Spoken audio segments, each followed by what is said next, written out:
This tutorial is to know how to change the password in the Roblox.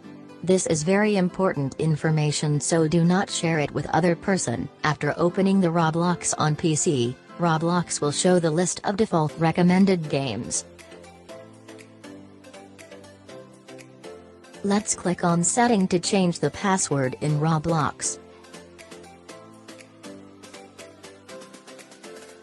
Here is the password click icon to change the password of user. Let's click on it.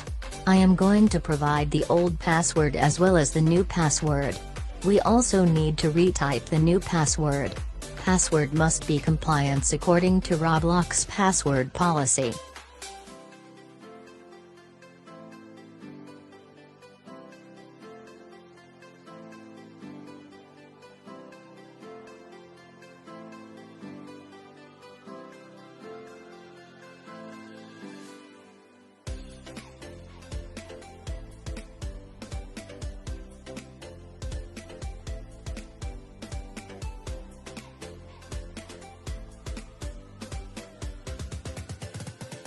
After providing the new password, let's click on Update.